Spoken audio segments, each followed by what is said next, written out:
নমস্কার বন্ধুরা, আমার ছোট ভাই ও বোনেরা, আরও একবার স্বাগত জানাই তোমাদের আমাদের মাধ্যমিক এক্সপ্রেস 2026 ব্যাচে। আমি তোমাদের ম্যাথ করাচ্ছি বা করানোর চেষ্টা করছি। তো আমাদের যে লেকচারগুলো চলছে এখন, সেটা পরিমিতি সেকশনের চলছে লেকচার। এই পরিমিতির আজকে আমাদের লেকচার 3। আমরা এই পরিমিতিতে অলরেডি দুটো চ্যাপ্টার করে নিয়েছি, আয়তঘন আর লম্ববৃত্তাকার চোঙ। তো আজকে আমরা যে চ্যাপ্টারটা করব সেটা হচ্ছে গোলক। গোলক গোলক বা স্ফিয়ার। এই চ্যাপ্টারটা করলে আমাদের পরিমিতির 3টে চ্যাপ্টার হয়ে যাবে, আরো দুটো চ্যাপ্টার রইবে। তো আমরা আগে দুটো করেছি, আর একটা আজকে গোলক যেটা করছি। গোলক কি? গোলক কি জিনিস? প্রথমেই কনসেপ্ট এসে গোলক কি জিনিস। দেখো, এই গোলক বোঝানোর জন্য তোমাদের জন্য আমি আজকে একটা জিনিস নিয়ে এসেছি। আগের দিন যেমন এনেছিলাম, আজকেও একটা জিনিস নিয়ে এসেছি। এটা কি? এটা একটা বল। এটা একটা বল। তো এই বল অ্যাকচুয়ালি এটা একটা গোলক বল। তো খেলার জন্য ইউজ করছি, তাই জন্য এটাকে আমরা বল বলছি। কিন্তু এর শেপটা, এর আকৃতিটা একটা গোলকের মতোই। দেখো, দেখতে পাচ্ছ আশা করি, একটা গোলকের মতোই। এই গোলকের, এটা যে ধরে নিলাম এটা একটা গোলক, এই গোলকের তল কতগুলো তল আছে দেখো তো। যেদিকে ঘোরাচ্ছি সেদিকেই তো আমি বেঁকাই দেখতে পাচ্ছি। তো এই গোলকের টোটাল তল সংখ্যা, প্রথমে আসে তল সংখ্যা। তল সংখ্যা। তো একটি গোলকের তল কটি? একটিই তল। তল সংখ্যা কটি? একটি। আর এই যে একটি তল, এটা কি তল? এটা বক্রতল। বক্রতল। তাহলে আমাদের যদি কোশ্চেন দেয় বা জিজ্ঞেস করে যে একটি গোলকের তল সংখ্যা কত এবং সেই তলটি কি তল, তাহলে আমরা লিখবো তল সংখ্যা একটি এবং সেই তলটি বক্রতল। এবার তল বুঝে নিলাম। এবার এই বক্রতল, এই যে তল, বক্রতল, এই যে তলটা, মানে টোটাল তলটাই তো বক্রতল। এই যে তল, তল যখন এসে গেছে তখন আমাদের কি সূত্র আসবে পরে, মানে কনসেপ্ট কি আসবে, সেটা হচ্ছে ক্ষেত্রফল।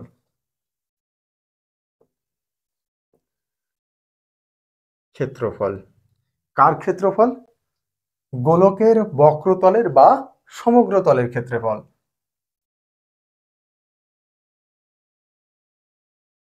বক্রতল বা সমগ্র তলের ক্ষেত্রফল। কার? গোলকের বক্রতল বা সমগ্র তলের ক্ষেত্রফল। আমরা বৃত্তের যখন ক্ষেত্রফল পড়েছিলাম তখন আমরা পড়েছিলাম পাই আর স্কোয়ার। এই গোলকের ক্ষেত্রে সমগ্র তলের ক্ষেত্রফল 4 pi r square. 4 pi r square.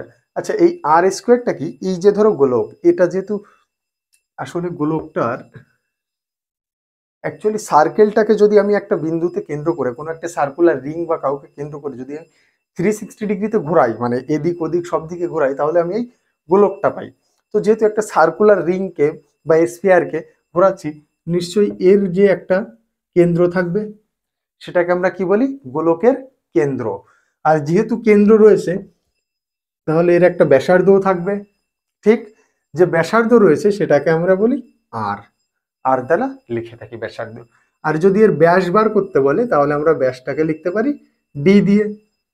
ব্যাসার্ধ আর, আর যখন ব্যাস লিখছি তখন সেটা ডি। তাহলে এই আরটা কি? আমার গোলকের ব্যাসার্ধ। আমি এই পাশে লিখে দিচ্ছি গোলকের, গোলকের ব্যাসার্ধ। ব্যাস অর্ধ মানে ব্যাসের অর্ধেক। আর ব্যাস কি? ডি। ডি কি? আমার গোলকের ব্যাস। এটাকে আমরা 2r লিখতে পারি। ডি সমান সমান 2r। ওকে। এবার গোলকের সমগ্র তলের ক্ষেত্রফল পেলাম। এর একটা আয়তন রয়েছে, এই যে বল, গোলক একটা আমার কাছে, এটাই আপাতত গোলক। এর একটা আয়তন রয়েছে। আয়তন কিভাবে বার করতে হয়, এই বলের আয়তন কিভাবে বার করতে হয় সেটা দেখো।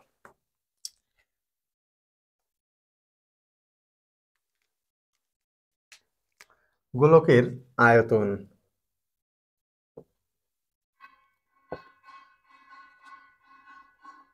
গোলকের আয়তন, আয়তনটাকে আমরা বি দিয়ে লিখতে পারি। ক্ষেত্রফলটাকে এ দিয়ে এরিয়া লিখতে পারি, আয়তনকে ভি দিয়ে লিখতে পারি, দরকার নেই যেখানে দরকার শুধু সেখানেই লিখবে। আয়তন সমান 4/3 পাই আর কিউব, 4/3 পাই আর কিউব। এটা হচ্ছে আমার গোলকের সমগ্র তলের ক্ষেত্রফল আর গোলকের আয়তন। এবার আমাকে যদি বলে দেয় যে এই বলটা মানে এই গোলকটা এটাকে মাঝ বরাবর কেটে দাও, মাঝ বরাবর কেটে দাও, মাঝ বরাবর কেটে দিলে আমি দুটো টুকরো পাবো, আমার ইয়াতে টুকরো টুকরো, ইয়াতে একটা টুকরো থাকবে, এটাকে বলে অর্ধ গোলক। কি বলে? অর্ধ গোলক। তাহলে পরের কনসেপ্টে আমরা লিখি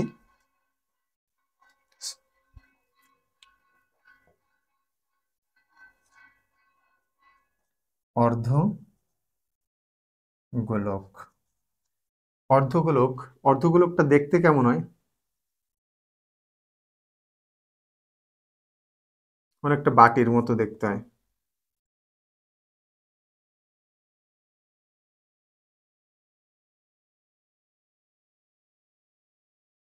অনেকটা বাটির মতো দেখতে হয়। এবার এই অর্ধগোলকের ক্ষেত্রে দেখো এই যে যেটা এটা হচ্ছে কার্ভড সারফেস মানে বক্রতল, এটা আমার কি সারফেস? কার্ভড সারফেস বা বক্রতল। আর এটা যদি সলিড হয় মানে কঠিন হয়, কোনো ফাঁকা যদি না থাকে, তাহলে উপরেও একটা সারফেস থাকবে, উপরে একটা সারফেস থাকবে, উপরে একটা সারফেস থাকবে, প্লেন একটা সারফেস থাকবে, এটাকে বলি আমরা সমতল। সমতল। তাহলে বক্রতল এটা এই বলের এই গোলকের যেহেতু অর্ধেকটা কেটে নিয়েছি, বক্রতলের অর্ধেকটা কেটে নিয়েছি, তাহলে এর বক্রতলের ক্ষেত্রফল আমার কি হবে? এই বক্রতলের ক্ষেত্রফল পুরো গোলকের, এই পুরো গোলকের যা ক্ষেত্রফল ছিল তার অর্ধেক হবে। তাহলে সেটা আমার কি হবে? আগে ছিল পুরো গোলকের সমগ্রতল বা বক্রতলের ক্ষেত্রফল 4πr², তাহলে এর অর্ধেক হবে 1/2 into 4πr², that's means 2πr²। হলো। এটা শুধু যদি কখনো বলে দেয় যে গোলকের বক্রতল, ধরো এই পোর্শনটা আমার নেই, শুধু এইটুকুই আছে, আমার হাতের ভিতর যে পোর্শন ধরে নাও এই পোর্শনটা নেই, এইটুকুই আছে শুধু আমার এই, তাহলে এটা কি আমার বক্রতল, অর্ধগোলকের বক্রতল। তাহলে আমাকে যদি কখনো কোশ্চেন দেয় যে অর্ধগোলকের বক্রতলের সূত্র কি হবে, তাহলে আমরা সেটা কি লিখবো? 2πr²। ওকে। আর এই যে যে সমতলটা রয়েছে, আচ্ছা এই গোলকটাকে যদি আমি এখান থেকে কেটে দিই, এই মাঝ বরাবর যদি কেটে নিতে পারি, তাহলে এইটা সার্কুলার একটা সারফেস হচ্ছে, মানে বৃত্তাকার অংশ হচ্ছে। এবার বৃত্তাকার অংশ হলেও তলটা হচ্ছে সমতল। তাহলে এই যে সমতল যে অংশটা, এই সমতলের ক্ষেত্রফল আমরা যেমন বৃত্তের ক্ষেত্রফল বার করতাম, কারণ এটাকে যদি আমি উপর থেকে দেখি মনে হবে এটা তো বৃত্ত, একটা ফিল একটা ডিস্কের মতো বা বৃত্তের মতো মনে হবে, তাহলে তার ক্ষেত্রফল হবে সমতল এর ক্ষেত্রফল। সমতলের ক্ষেত্রফল কি হবে? πr²। ওকে। আরটা হচ্ছে এখান থেকে সেন্টার থেকে এই ব্যাসার্ধ, এটা হচ্ছে আমার আর। ওকে। আচ্ছা, তাহলে অর্ধগোলকের অর্ধগোলকের সমগ্র সমগ্র তলের অর্ধগোলকের সমগ্র তলের ক্ষেত্র অর্ধগোলকের সমগ্র তলের ক্ষেত্রফলের কি হবে? আমার বক্রতলের ক্ষেত্রফল তার সাথে যে সমতলটা রয়েছে সেই সমতলের ক্ষেত্রফল। তাহলে 2πr² প্লাস সমতলের ক্ষেত্রফল πr², তাহলে 3πr²। ডান। এটা হচ্ছে আমার অর্ধগোলকের সমগ্র তলের ক্ষেত্রফল। এবার অর্ধগোলকের যদি আমার আয়তন বার করতে হয় তখন কি করব আমি? দেখো এই যে আয়তন ছিল পুরো গোলকের, সম্পূর্ণ গোলকের যে আয়তন ছিল তার অর্ধেক করে দিলেই তো আমি অর্ধগোলকের আয়তন পেয়ে যাচ্ছি। তাহলে আমি লিখি এখানে অর্ধগোলকের আয়তন সমান সমান 1/2 ইন্টু 4/3 πr³ 2 তে কাটলে 2 কে 4 দিয়ে মানে 4 কে 2 দিয়ে কাটলে 2 হবে, তাহলে 2/3 πr³ কিউব। ওকে, তাহলে এখন অবধি আমরা টোটাল 4খানা সূত্র পেলাম। সেই 4খানা সূত্রের প্রথমটা ছিল একটা গোলকের সমগ্রতল বা বক্রতল, যেটা এই গোলকের ক্ষেত্রে যেটাই সমগ্রতল সেটাই বক্রতল। বক্রতল বা সমগ্রতলের ক্ষেত্রফল 4π², আর একটা সম্পূর্ণ গোলকের আয়তন 4/3πr³। আর যেটা অর্ধগোলক, যেটাকে আমরা বাটির মতো দেখি, এই বাটির বা সরি অর্ধগোলকের যে সমগ্র তলের ক্ষেত্রফল, সেখানে রয়েছে আমার এই কার্ভ সারফেসটা রয়েছে, বক্রতলটা রয়েছে, সেটা পুরো গোলকের অর্ধেকটা, এই যে সেটা আমরা পেয়েছি 2πr²। আর উপরের যেটা রয়েছে প্লেন সারফেস, যেটা রয়েছে সমতল যেটা রয়েছে, তার ক্ষেত্রফল πr²। দুটোকে কম্বাইন করে আমরা পেয়েছি 3πr²। এটা আমার অর্ধগোলকের সমগ্র তলের ক্ষেত্রফল। আর তার সাথে পুরো গোলকের আয়তন যদি আমার এটা হয়, তাহলে এর অর্ধেকটাই হবে আমার অর্ধগোলকের আয়তন। ওকে, ক্লিয়ার? ঠিক আছে, এবার একটু অ্যাডভান্স কনসেপ্টে যাই। মুছে দিলাম আমি পুরো পোর্শনটা।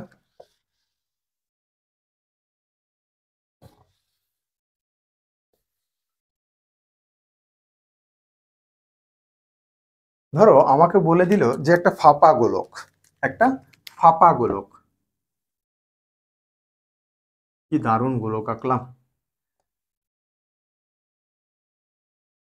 যাই হোক, ভুল ত্রুটি মার্জনার দৃষ্টিতে দেখবেন।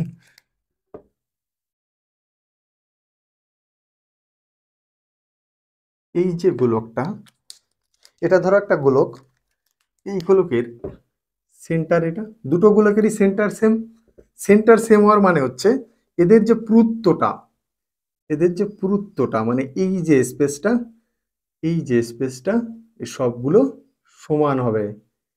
সেন্টার সেম হলে এদের পুরুত্বটা সেম হবে। তাহলে এখান থেকে এটা, এটা হচ্ছে বহির্গোলক বা বাইরের গোলক, এর ব্যাসার্ধ আমি যদি ধরে নিই r1, আর যেটা ভেতরে রয়েছে, যেটা আমার ছোট গোলক, তার ব্যাসার্ধ যদি আমি ধরে নিই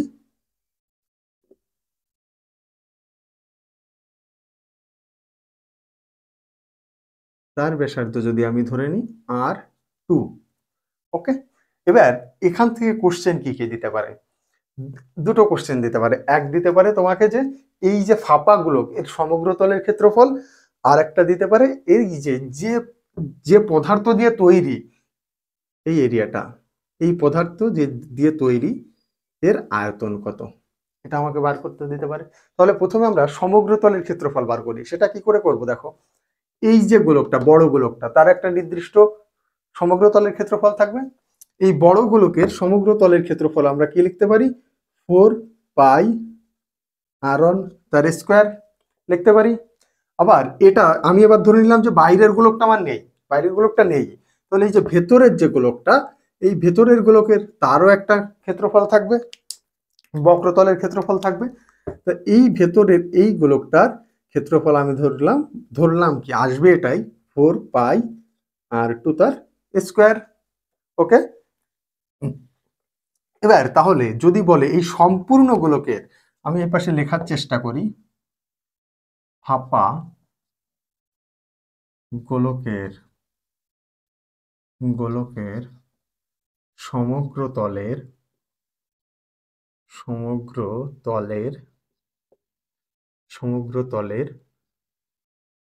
ক্ষেত্রফল, ফাঁপা গোলকের সমগ্র তলের ক্ষেত্রফল, এই দুটোকে যোগ করে দিলে যা আসবে সেটাই।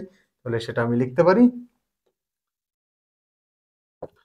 4πr1 তার স্কোয়ার প্লাস 4πr2 তার স্কোয়ার। এখান থেকে আমি যদি 4πটাকে কমন নিই, r1 স্কোয়ার প্লাস r2 তার স্কোয়ার। ওকে, এবার এই গোলকের ক্ষেত্রে আমরা দেখে যেমন বুঝতে পারছি যে r1 is greater than r2, মানে r1 r2 থেকে বড়। এবার যদি আমাকে বলে যে এই যে গোলকটা যে ধাতু দিয়ে তৈরি বা যে পদার্থ দিয়ে তৈরি, তার যদি আয়তন আমাকে বার করতে বলে, কি করে বার করব? দেখো, প্রথমে আমি এই বড় গোলকটার আয়তন বার করব। বড় গোলকটার, যেটা আমি এই যে নীল কালার দিয়ে লিখেছি, আঁকার চেষ্টা করেছি, এই বড় গোলকটার আয়তন বার করব। তারপরে এই যে যে ছোট গোলকটা ব্ল্যাক কালার দিয়ে যেটা আমি করার চেষ্টা করেছি, কালো কালার দিয়ে যেটা করার চেষ্টা করেছি, এই ছোট গোলকের আয়তন যদি আমি বাদ দিয়ে দিই তাহলে তো আমি এইটুকুর আয়তন পেয়ে যাব। ঠিক, আরো একবার বলছি, দেখো, ধরে নাও এই ছোট গোলকটা এখন আর নেই, ধরে নাও নেই, এই পুরোটা হচ্ছে নিরেট গোলক বা সম্পূর্ণ পরিপূর্ণ গোলক। তাহলে এই যে বাইরের সবুজ নীল কালারের যেটা দিয়ে আমি করেছি এর একটা আয়তন থাকবে। তাহলে আমি এখানে একটু লিখি, দেখো, বড় বা বাইরের গোলকের গোলকের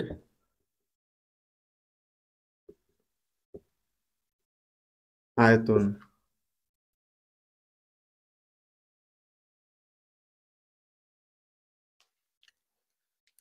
সরি, তো দেখো যেটা বলছিলাম যে এই যে বাইরের যে গোলক, এই গোলকের যেটা আয়তন, বড় বা বাইরের গোলকের আয়তন, এটাকে আমরা যদি V1 দিয়ে লেখার চেষ্টা করি তাহলে 4/3 পাই r1 তার কিউব পেলাম।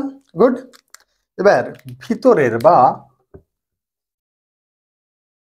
ভিতরের বা ছোট গোলকের, ছোট গোলক কোনটা, এটা আমার যার ব্যাসার্ধ r2, ছোট গোলকের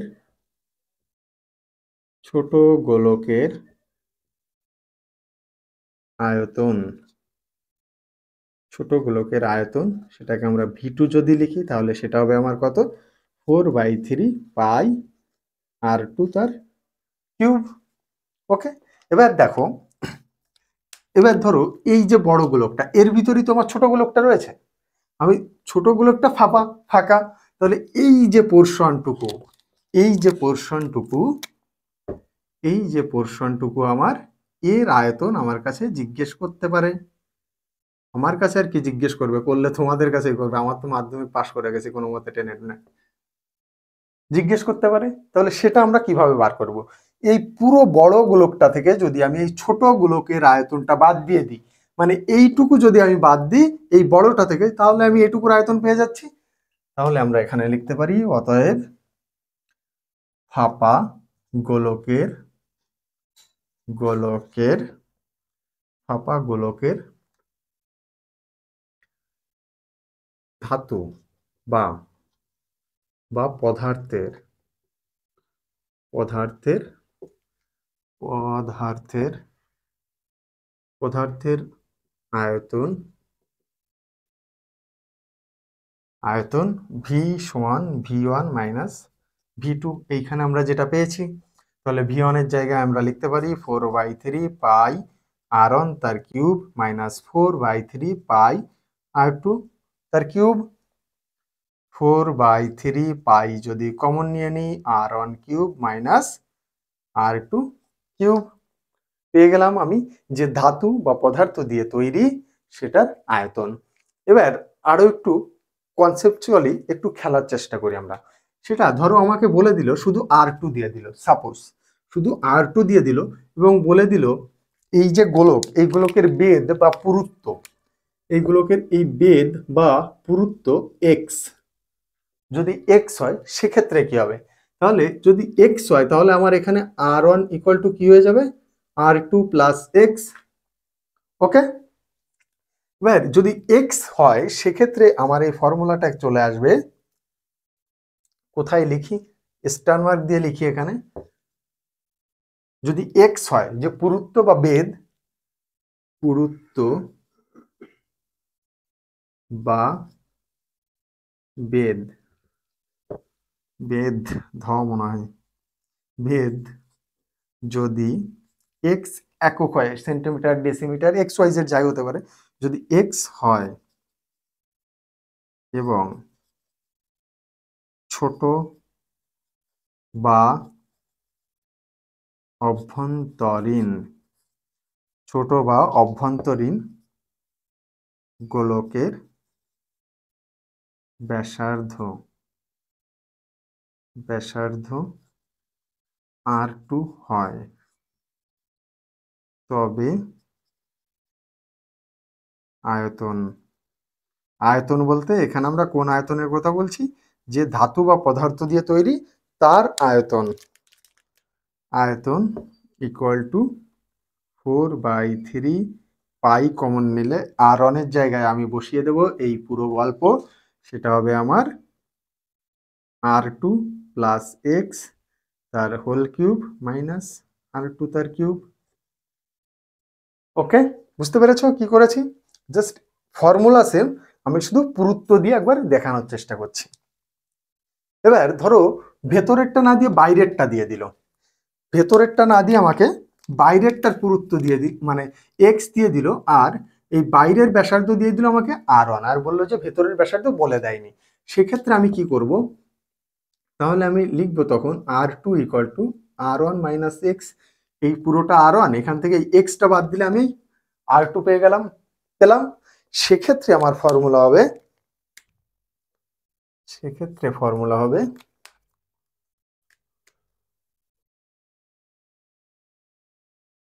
পুরুত্ব বা বেধ যদি এক্স একক হয় এবং বড় বা বাইরের গোলকের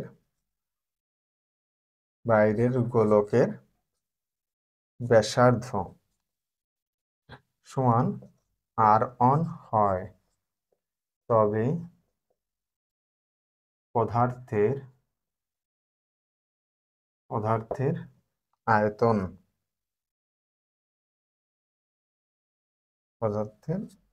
আয়তন সমান 4/3 পাই কমন নিয়ে নিলে এখানে r1 অ্যাজ ইট ইজ থেকে যাবে, মাইনাস r2টা আমার কি হয়েছে r1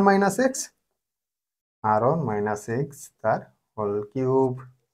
এই যে দুটো ফর্মুলা আমরা লিখলাম, এই একটা আর এই একটা, এখান থেকে যখন একটু ঘোরানোর চিন্তা ভাবনা থাকে টিচারের, যে স্টুডেন্টদের একটু ঘোরাই একটু খেলাই, সে সময় এইসব জায়গা থেকে কোশ্চেন দিতে পারে। ওকে, তো এই আমাদের গোলক চ্যাপ্টারের মোটামুটি কনসেপ্ট ফর্মুলা এই আছে।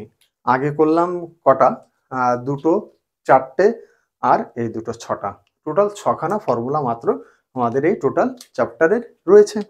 তো চলো আরো একবার ফর্মুলাগুলো লিখে নিয়ে তারপর আমরা অঙ্কে যাই।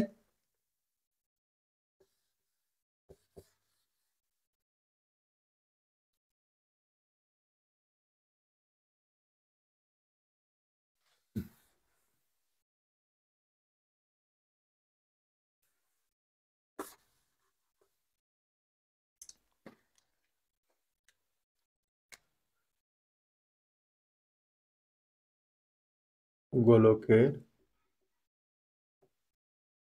যদি শুধু গোলক বলে দেয় ধরে নেবে সেটা নিরেট গোলক, গোলকের ব্যাসার্ধ সমান আর হলে সমগ্র তলের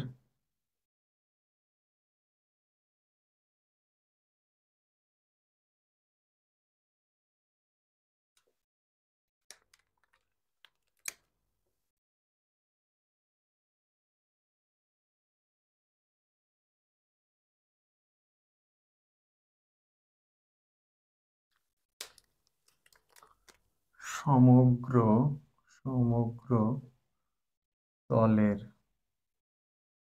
বা বক্র তলের ক্ষেত্রফল, সমগ্র তল বা বক্রতলের ক্ষেত্রফল সমান আমরা কি দেখলাম 4 পাই r² কি গোলকের ব্যাসার্ধ। তারপর দেখলাম আমরা গোলকের আয়তন, কি দেখলাম আয়তন হচ্ছে 4/3 পাই r কিউব, এটা হচ্ছে গোলকের আয়তন। এবার গোলকের পরে আসছে অর্ধগোলক,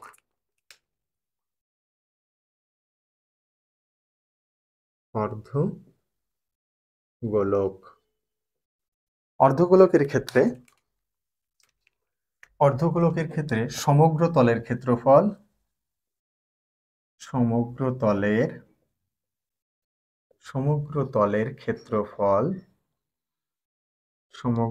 ক্ষেত্রফল 3 পাই r²। কিভাবে বার করেছি আমরা আগে দেখে নিয়েছি। তাহলে অর্ধগোলকের আয়তন অর্ধগোলকের আয়তন সমান 4/3, এটাকে হাফ দিয়ে ভাগ করে আমরা কি পেয়েছিলাম 2/3 পাই আর কিউব। গোলক গেল, অর্ধগোলক গেল, এবার আসছি ফাঁপা গোলক।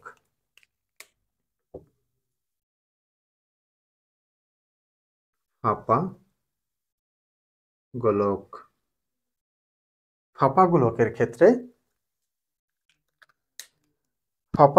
ক্ষেত্রে যদি বহির ব্যাসার্ধ সমান ক্যাপিটাল আর এবং অন্তর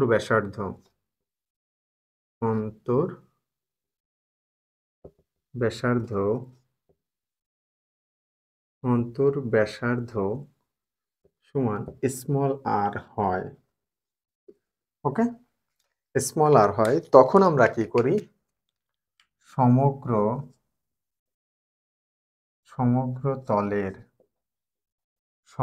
তলের ক্ষেত্রফল সমান আমরা কি লিখেছিলাম 4 পাইটাকে কমন নিয়ে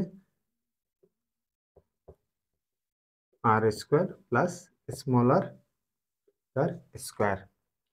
ওকে, তাহলে সমগ্র তলের ক্ষেত্রফল গেল ধাতু বা পদার্থের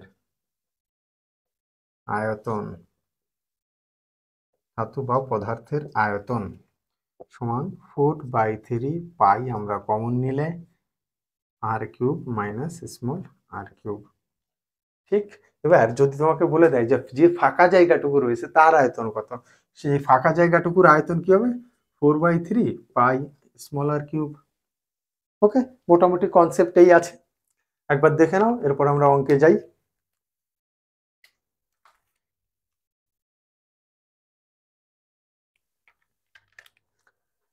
ঠিক আছে, চলো এবার একটা দুটো অঙ্ক করার চেষ্টা করি। যথারীতি আমরা প্রয়োগ থেকেই শুরু করব।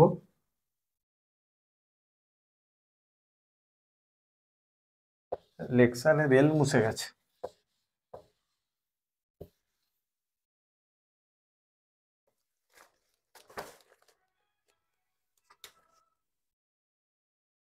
ওকে, চলো আমরা প্রথম যে প্রয়োগটা করব সেটা হচ্ছে প্রয়োগ 2।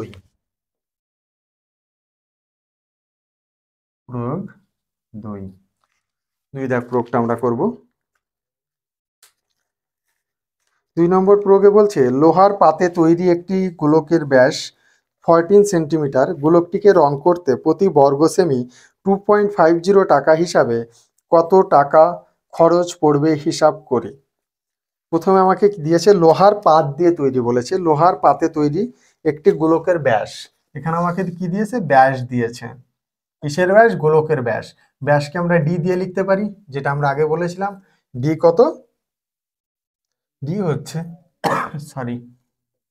14 সেন্টিমিটার, অর্থাৎ ব্যাসার্ধ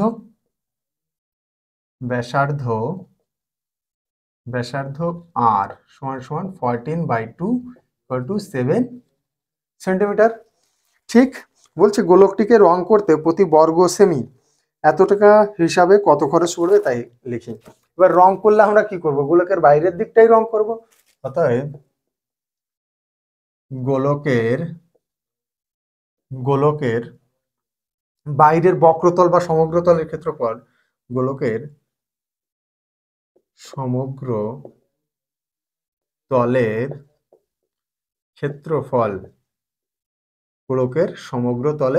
ক্ষেত্রফল, আমরা ফর্মুলা কি জানি 4 পাই আর স্কোয়ার। ওকে, মান বসাই 4 পাই এর মান 22/7 ইন্টু আর স্কোয়ার হচ্ছে 7 এর স্কোয়ার করলে 2 7, এখানে সেন্টিমিটার স্কোয়ার, কারণ ইউনিট সেন্টিমিটার আছে, সেন্টিমিটার স্কোয়ার মানে বর্গ সেমি।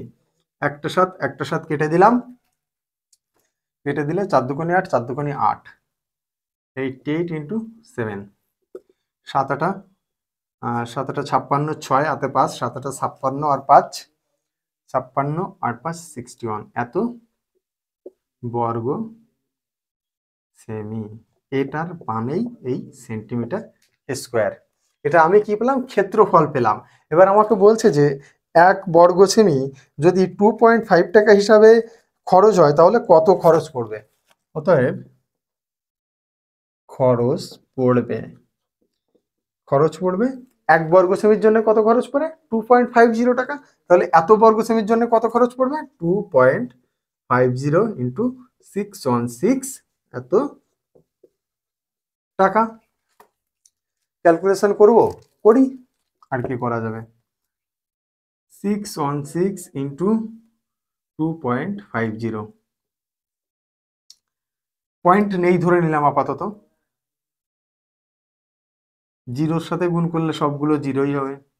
এক ঘর ছেড়ে আসলাম, 5 ছক 30 শূন্য হাতে 3, 5 ছক 30 শূন্য হাতে 3, 5 ছকে 5 আর 3 8, 5 ছক 30, 6 দুগুণে 12 2 হাতে 1, 6 দুগুণে 12 2 হাতে 1, 2 একে 2 আর 1 3, 6 দুগুণে 12, 0 0 8 আর 2 10 শূন্য হাতে 1, 3 আর 1 4, 3 আর 2 5 1। এবার এইখানে দুটোর আগে জিরো ছিল, এই জন্য দুটোর আগে শূন্য বসিয়ে দিলাম। তাহলে আমার কত হচ্ছে, টাকা লাগবে কত, 1540 টাকা। ওকে, এটা হচ্ছে আমার টাকা লাগবে। এবার বলছে ওই গোলকের বলটি যদি নিরেট পাথরের বল হতো তবে ওই বলে কতটা পরিমাণ পাথর থাকবে কিভাবে পাবো। আচ্ছা, এটা অঙ্কের পার্ট নয়, এটা অন্য অংশের পার্ট। তো এটা হচ্ছে আমরা প্রথম প্রয়োগটা করলাম, এরপর আমরা 4 দাগ প্রয়োগটা করি, কিছু ইজি করি, ধীরে ধীরে বেসটা ভালো তৈরি হবে আমাদের। মুছে দিলাম।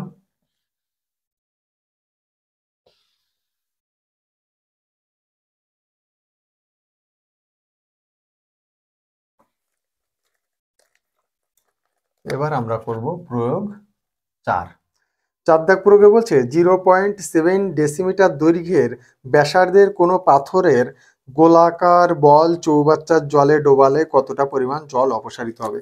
দেখো, এইরকম কনসেপ্টের কোশ্চেন আগেও আমরা করেছি।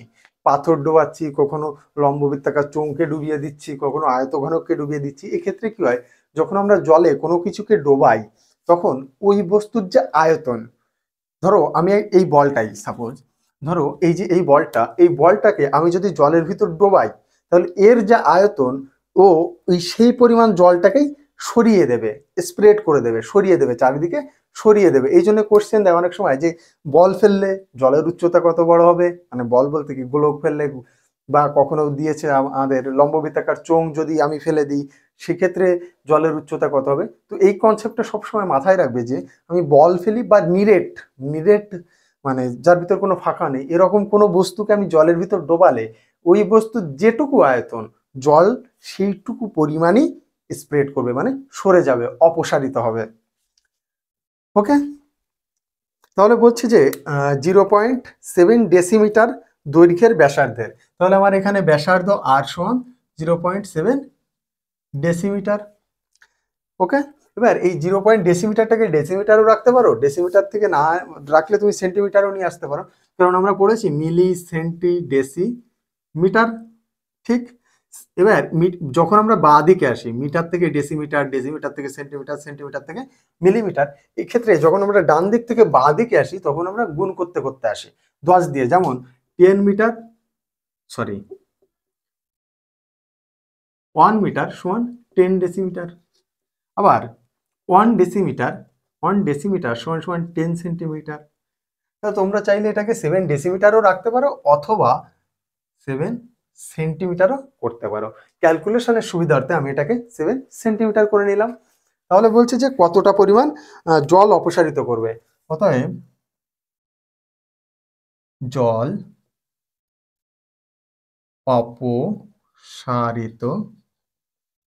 অপসারিত করবে, কতটা পরিমাণ করবে, ওই যে গোলকটা বা বলটা তার যে আয়তন সেই পরিমাণ জল করবে। তাহলে 4/3 পাই আর কিউব।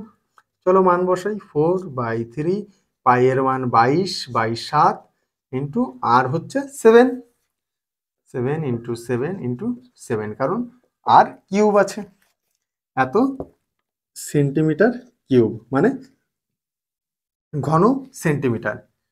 একটা সাত কেটে দিলাম, তাহলে আমার এই থেকে হচ্ছে 749 গুণ 22, 49 গুণ 22, 49 ইন্টু 22, 20 ধরে নিলে 9 দুগুণী 18, 8 হাতে 1, 4 দুগুণী 8 আর 1 9, 9 দুগুণে 18, 8 হাতে 1, 4 দুগুণে 8 আর 1 9, 2 এবার তো নেইনি, তাহলে এখানে 98, 8, 8 আর 9, 8 আর 9 17, 7 হাতে 1, 9 আর 1 10।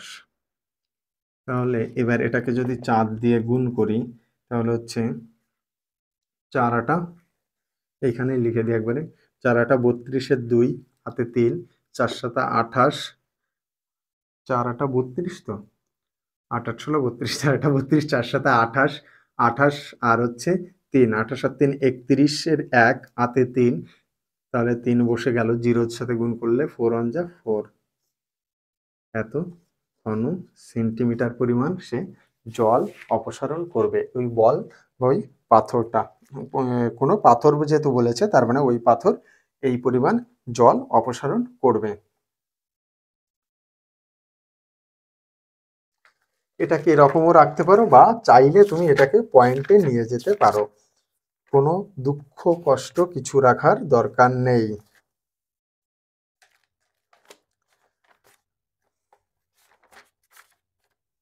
ঠিক আছে,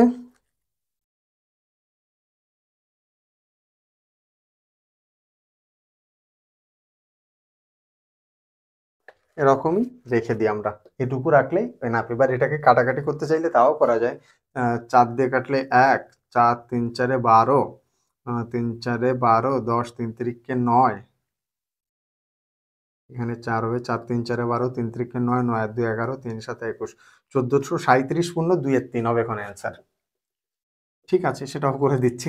তাহলে এটা হচ্ছে তোমার 3 অক্ষে 3 13, 3 4 12, 3 4 12, 3 4 12, তারপর হচ্ছে 11, 11 3 3 9, 9 9 আর 2 11, 22, 3 7 21, তাহলে আমার কত থাকছে 1 সেন্টিমিটার। এটাও অ্যান্সার, এটা রেখে দিলেও ভুল নেই, এ অবধি করে দিলেও কোনো ভুল নেই।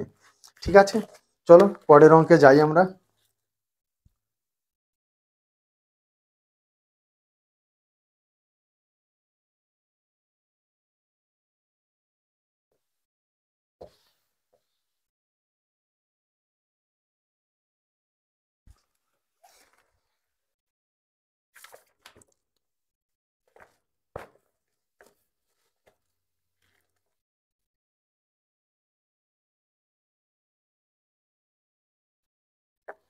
এবারে আমরা প্রয়োগ 10টা করি, 10 নম্বর প্রয়োগটা করি, মানে করার চেষ্টা করি আর কি। 10 নম্বর প্রয়োগে বলছে, যদি দুটি গোলকের ব্যাসার্ধের দৈর্ঘ্যের অনুপাত 1:2 হয় তবে তাদের সমগ্র তলের ক্ষেত্রফলের অনুপাত হিসাব করে লিখে। গোলকের ব্যাসার্ধের দৈর্ঘ্যের অনুপাত, ধরি গোলক দুটির ব্যাসার্ধ যথাক্রমে R1 ও R2 ধরে নিলাম, লিখে দিচ্ছি আমি তোমাদের। ধরি গোলক দুটির ব্যাসার্ধের ব্যাসার্ধের ব্যাসার্ধের নয় ব্যাসার্ধ যথাক্রমে R1 ও R2। এবার গিভেন মানে দেওয়া আছে, কি দেওয়া আছে আমাকে, R1/R2 = 1/2, 1:2 দেওয়া আছে আশা করি, হ্যাঁ 1:2 দেওয়া আছে। এবার এখান থেকে আমরা লিখতে পারি R2 = 2 × R1 লিখতে পারি, শুধু ক্রস গুণ করে দিয়েছি, আর গুণ করে দিয়েছি। তাহলে বলছে তবে তাদের সমগ্র তলের ক্ষেত্রফলের অনুপাত, অতএব তাদের সমগ্র তলের ক্ষেত্রফলের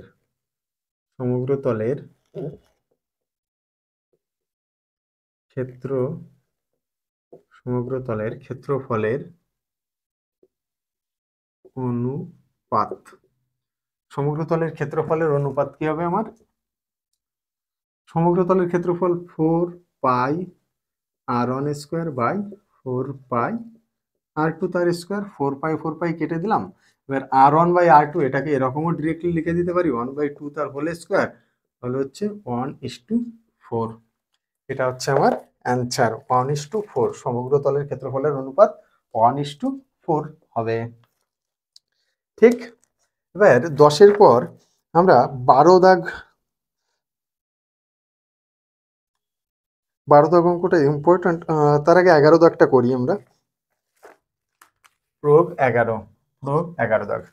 11 দাগে বলছে যদি কোনো একটি গোলকের আয়তন ও পৃষ্ঠতলের ক্ষেত্রফলের সংখ্যামান সমান হয় তবে গোলকটির ব্যাসার্ধের সংখ্যামান হিসাব করে লিখি। ধরি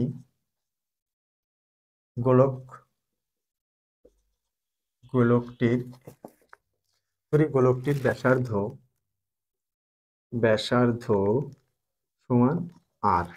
এবার অ্যাকর্ডিং টু কোশ্চেন, প্রশ্ন মতে কি বলছে, এদের ক্ষেত্র আয়তন 4/3 পাই r কিউব ইকুয়াল টু 4 পাই r স্কোয়ার, মানে এর সমগ্র তলের ক্ষেত্রফল এবং আয়তনের সংখ্যামান সমান। সংখ্যামান মানে এই দিকে 2 হলে এই দিকেও 2 হবে, কিন্তু এদের একক সেম নয়, কারণ এটা ক্ষেত্রফল আর এটা আয়তন।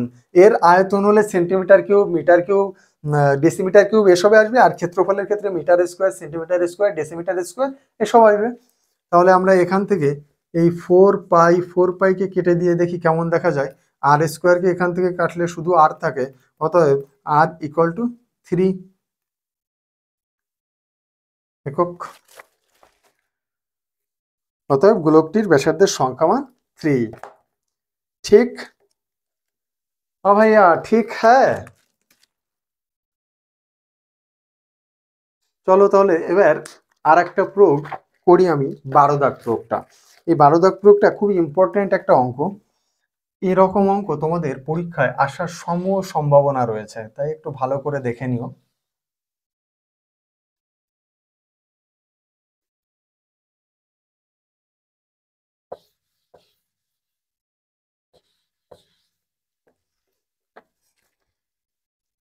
এবারে আমরা করছি প্রয়োগ 12 দাগ প্রয়োগে বলছে 1 সেমি ও 6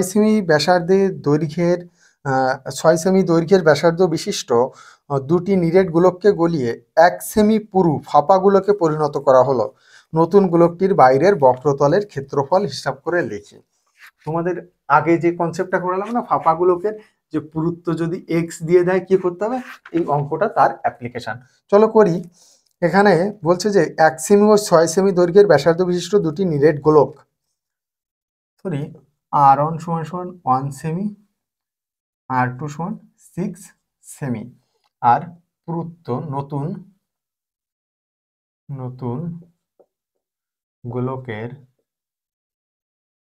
গোলকের পুরুত্ব কত? 1 সেমি পুরু। নতুন গোলকের ব্যাসার্ধ, এটা ধরতে হবে, হ্যাঁ, ধরি নতুন গোলকের ব্যাসার্ধ সমান শুধু আর, এবং এবার শুধু আর যদি হয় এটাকে আমি বহির ব্যাসার্ধ ধরি, এটাকে আমি বহির ব্যাসার্ধ ধরলাম আর। অতএব নতুন গোলকের অন্তর্ব্যাসার্ধ কি হবে আমার? অন্তঃব্যাসার্ধ বা ব্যাসার্ধ সমান r-1। কেন হলো? কারণ এই যে এক্স যেটা পুরুত্ব সেটা আমাকে দিয়েছে 1 সেন্টিমিটার, বলছে 1 সেমি পুরু, তাহলে এটা r সেমি, এটা r-1 সেমি। ওকে। এবার বলছে এদের দুজনকে গলিয়ে আমার একটা নতুন গোলক তৈরি করতে হবে। তাহলে আমি লিখতে পারি অ্যাকর্ডিং টু কোশ্চেন, এদের দুজনকে গলালে এদের কম্বাইন্ড যে আয়তন হবে, কম্বাইন্ড আয়তন কি হবে? 4/3 পাই r1 তার কিউব প্লাস 4/3 পাই r2 তার কিউব ইকুয়াল টু এদের যে আয়তন, মানে এদের যে পুরুত্বর যে আয়তন সেটা হবে 4/3 পাই, আমি এখান থেকে কমন নিয়ে নিলে বড়টা হচ্ছে r কিউব মাইনাস r-1 তার কিউব। ওকে, এই অবধি বুঝতে পেরেছ? এবার তারপরে দেখো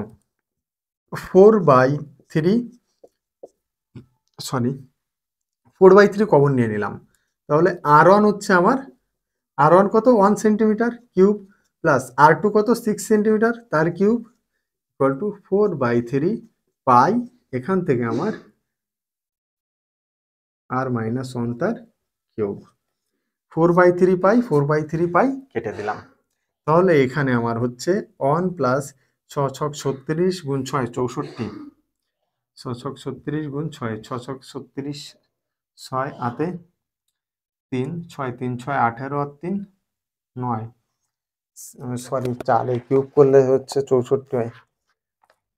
6 ছক 36 গুণ 6 6 ছক 36 এর 6 হাতে 3 6 3 6 18 3 6 18 আর 3 3 6 18 আর 3 21 216 হচ্ছে 216 equal to R cube minus আচ্ছা এইটাকে যদি আমি এ কিউব মাইনাস বি কিউবের সূত্র ফেলি এটাকে যদি আমি এ কিউব মাইনাস বি কিউবের সূত্রে ফেলি তাহলে ব্যাপারটা কি হয় এ কিউব মাইনাস বি কিউবের সূত্র এ plus B into A square minus A B plus B square এরকম একটা সূত্র ছিল না भैया फॉर्मूला तो हमें भूल गए আচ্ছা এটা করার দরকার নেই এটা করার দরকার নেই আরো ইজি হবে ওখানে শুধু এটুকু সূত্র ফেলছি দেখো ইজিটা কি হচ্ছে এই আর কিউব রয়ে গেল তাহলে এ মাইনাস বি তার হোল কিউব এর সূত্র হচ্ছে A cube A cube minus 3 A B square plus 3 A square B plus 3 A B square plus B cube plus B cube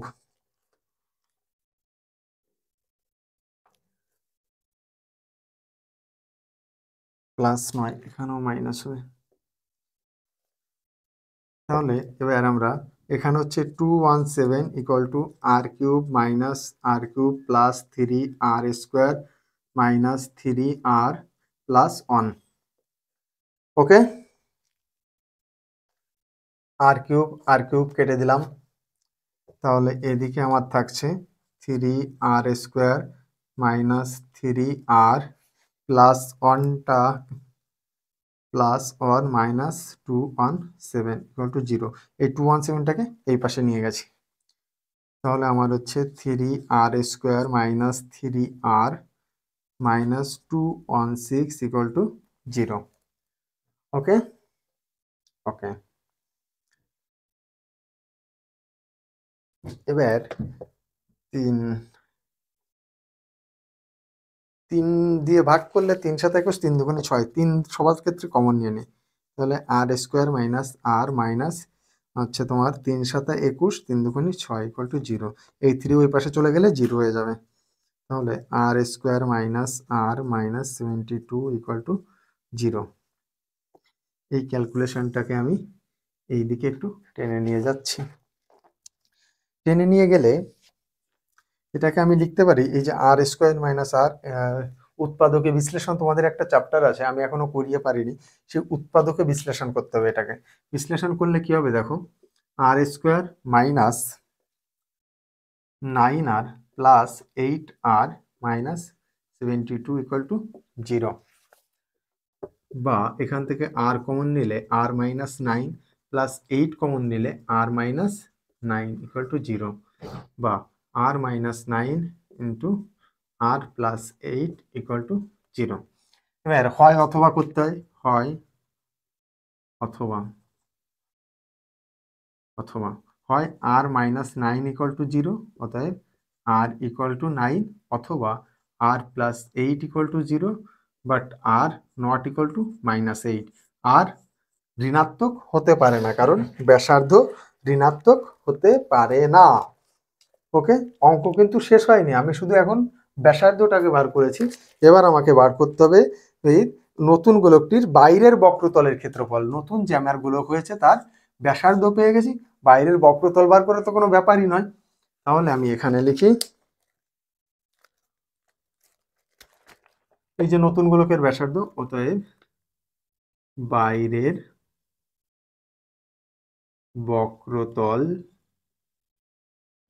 বক্রতলের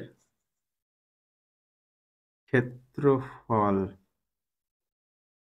বাইরের বক্রতলের ক্ষেত্রফল সমান 4πr²। তাহলে 4 ইন্টু পাই হচ্ছে 22/7 ইন্টু r² হচ্ছে 9 ইন্টু 9। একক সেন্টিমিটারে আছে, তাহলে এখানে সেন্টিমিটার স্কোয়ার হবে, এটা সেন্টিমিটার।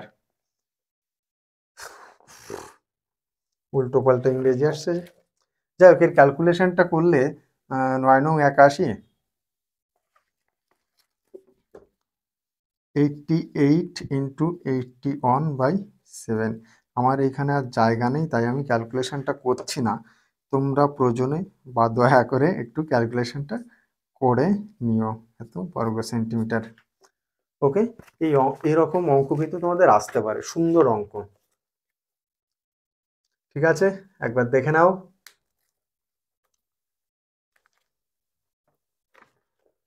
চলো এবার কিছু কষে দেখির অঙ্ক আমরা করার চেষ্টা করি।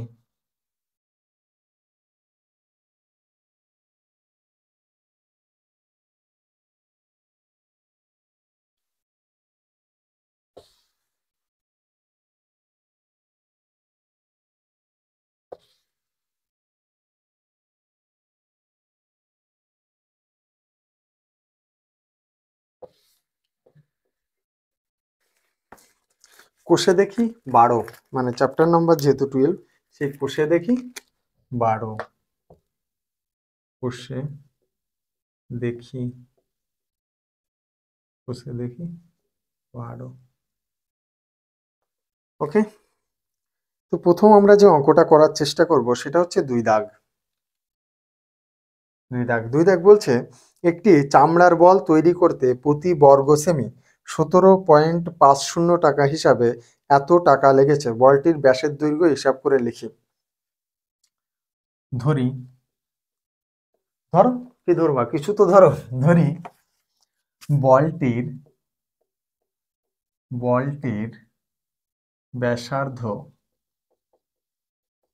ব্যাসার্ধ সমান আর। ঠিক আছে, এবার বলছে যে প্রতি বর্গ সেমিতে খরচ হয়েছে আমার 17 টাকা 50 পয়সা। চামড়ার বল তৈরি করতে প্রতি বর্গ সেমি এত টাকা হিসাবে এত টাকা লেগেছে। এবার দেখো, এই যে একটা ধরো আমার কাছে তো বল আছে, এই যে বলটা, ধরো এই বলটা তৈরি করতে এই যে শুধু আউটার সারফেসটা বক্রতলটা, এটা তৈরি করতে আমার খরচা হয়েছে কত টাকা? খরচা হয়েছে 431 টাকা 20 পয়সা। এই টাকা আমার খরচা হয়েছে, কিন্তু আমাকে তার সাথে সাথে বলে দিচ্ছে যে প্রতি বর্গ সেন্টিমিটারে খরচা হয় কত? 17.50 টাকা। এবার এই যে টাকাটাকে যদি আমি এই বর্গ সেমি দিয়ে ভাগ করি, তাহলে আমি কি পাবো বলতে পারো? এখান থেকে আমি যেটা পাবো সেটা হচ্ছে বলটির সমগ্র তলের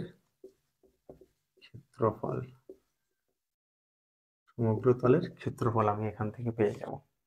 তাহলে আমি অ্যাকর্ডিং টু কোশ্চেন লিখতে পারি, প্রশ্ন মতে আমি কি লিখতে পারি যে 4πr² ইকুয়াল টু 431.20/17.50 লিখতে পারি, আশা করি লিখতে পারি। বা r² ইকুয়াল টু এই পয়েন্ট উঠিয়ে দিলাম 431.20/17.50। এবার দেখো এই যে 4π, এখানে হচ্ছে 4 ইন্টু পাই হচ্ছে 22/7 ইন্টু r², এবং এর পাশে যেমনটা রয়েছে সেটা রয়ে গেছে। তাহলে এই 7টা যেহেতু নিচে আসছে বাঁ দিকে, তাহলে ডান দিকে আমার উপরে চলে যাবে। 22টা উপরে আছে, ডান দিকে নিচে চলে আসবে। 4টা উপরে আছে, ডান দিকে নিচে চলে আসবে। এবার আমি এটা মুছে দিচ্ছি, তোমাদের বোঝার সুবিধার্থে শুধু এটুকু লিখলাম। 0 0 কেটে দিলাম। 7 দিয়ে এটাকে মনে হচ্ছে কাটা যাবে। 7 দুগুণে 14, হ্যাঁ 7 দুগুণে 14 আর 3 35, 7 5 7 35। এবার 4 4 4 ওকে 4 4 7 28 28 4 8 32, 4 দিয়ে কাটা যাচ্ছে এটাকে। 4 ওকে 4, এবার 3 যায় না, এই জন্য একটা 0 দিয়ে দুটো ডিজিট একসাথে আনলাম। 4 7 28 28 আর 3 31, তাহলে হচ্ছে 32, 4 8 32। ওকে, তারপরে এটাকে কাটি, 2 দিয়ে কাটি, 11 দুগুণি 22, 2 দিয়ে কাটলে 5 দুগুণি 10, আর তারপরে 7 আসছে, 3 দুগুণি 6, 9 দুগুণি 18, 11 দিয়ে এটাকে কাটলে 4 11 44, 44-এর সাথে 9 আর যোগ করলে হয় হচ্ছে 53, তাহলে 9 11 99। ঠিক, তাহলে আমার আসছে আর স্কোয়ার ইকুয়াল টু 49/25, বা আর স্কোয়ার ইকুয়াল টু, এই 49কে এটাকে আমরা 7 × 7 লিখতে পারি, 7 7 49, আর 25কে লিখতে পারি 5 × 5, তাহলে এখানে আমরা লিখতে পারি 7/5 তার স্কোয়ার। ওকে, অতএব আর ইকুয়াল টু 7/5। এটাকে যদি ভাগ করো 1.4 আসবে, 5 × 5, 2 দশমিক দিয়ে 0 আনলে 5 4 5 20, তাহলে অতএব আর ইকুয়াল টু 1.4 এত সেন্টিমিটার, 1.4 সেন্টিমিটার। এটা আমি কি পেয়েছি? ব্যাসার্ধ পেয়েছি। অতএব ব্যাসের দৈর্ঘ্য সমান 2 × r, তার মানে 1.4 × 2 মানে 2.8 সেন্টিমিটার। ওকে, ক্লিয়ার? আশা করি ক্লিয়ার। চলো পরের অঙ্কে যাই, একটুখানি দেখে নাও।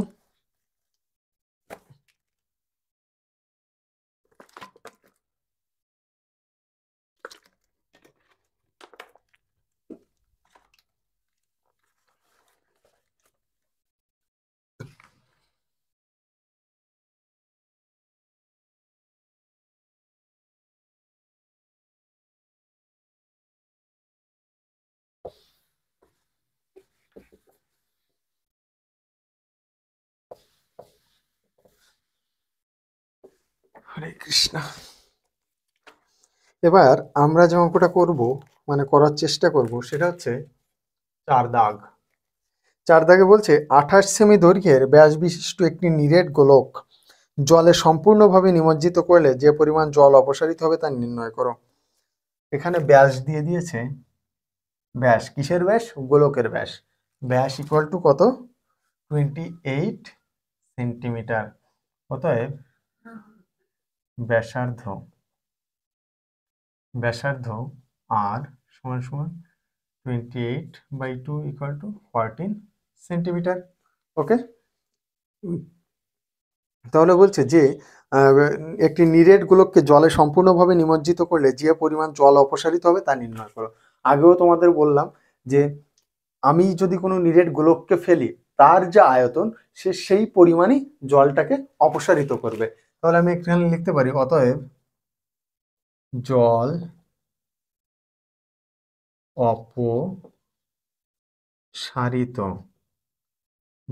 অপসারিত করবে। কতটা করবে? 4/3 পাই আর কিউব, এত ঘন সেমি, তাহলে 4/3 পাই এর মান 22/7, আর হচ্ছে 14 কিউব, তার মানে 3 বার আমি লিখে দিলাম ঘন সেমি। ওকে, 7 দুগুণি 14, এইসব ইংরেজি গুণ ভাগ যোগ বিয়োগ করতে হবে।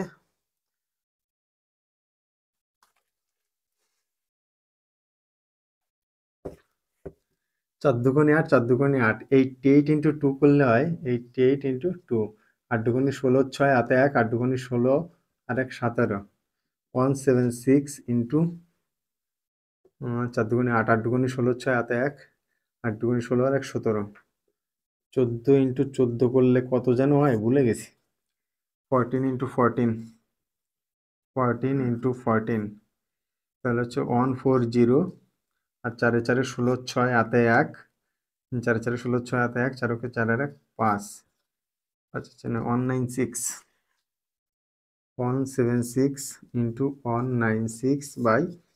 বাকি ক্যালকুলেশন আমি তোমাদের জন্য রেখে দিলাম, এই ক্যালকুলেশনটুকু তোমরা করে নিও। করে ঠেরে যোগ বিয়োগ গুণ ভাগ করার পরে উত্তর তো আমি জানি, তারপরেও তোমরা উত্তর সূচিপত্র থেকে উত্তর দেখে নিও। উত্তরটা অনেকটা এরকম আসবে 11498, এরকম উত্তর আসবে অনেকটা। ঠিক আছে, আমি সব ক্যালকুলেশন, শুধু এই ক্যালকুলেশনটুকু তোমরা করে নিও। ঠিক আছে, চলো পরের অঙ্কে যাই।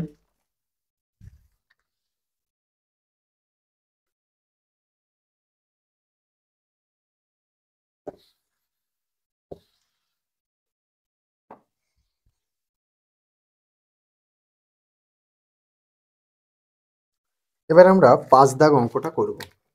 5 দাগ, 5 দাগে বলছে কোনো গোলাকার গ্যাস বেলুন ফোলাবার সময় তার ব্যাসার্ধের দৈর্ঘ্য 7 সেমি থেকে 21 সেমি হলে বেলুনটির পূর্বের ও পরের সমগ্র তলের ক্ষেত্রফলের অনুপাত লেখো। অনুপাত নির্ণয় করে একবারে কি অ্যাকর্ডিং টু দ্য কোশ্চেন যাব? এখানে লিখি প্রথমে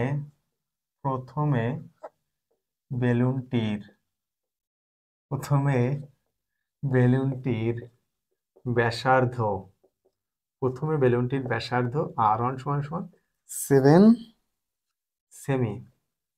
পরে ফোলানোর পরে, হাওয়া দেওয়ার পরে ফোলানোর পরে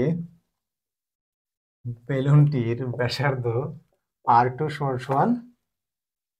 21 সেমি। এবার কি আমাকে বলছে যে বেলুনটির পূর্বের ও পরের সমগ্র তলের ক্ষেত্রফলের অনুপাত। অতএব বেলুনটির পূর্বের ও পরের সমগ্র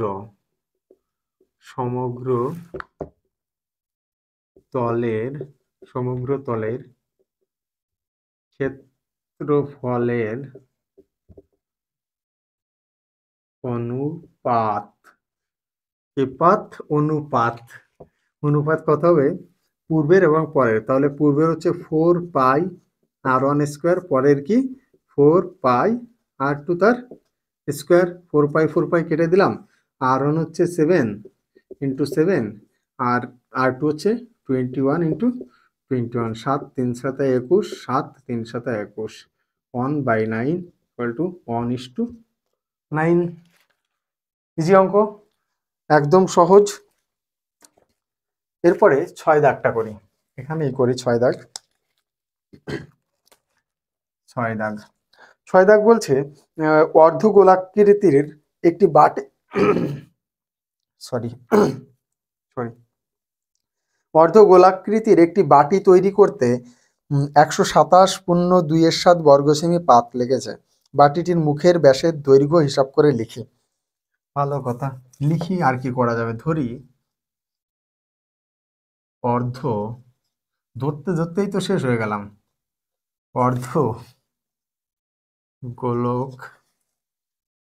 অর্ধগোলাকৃতির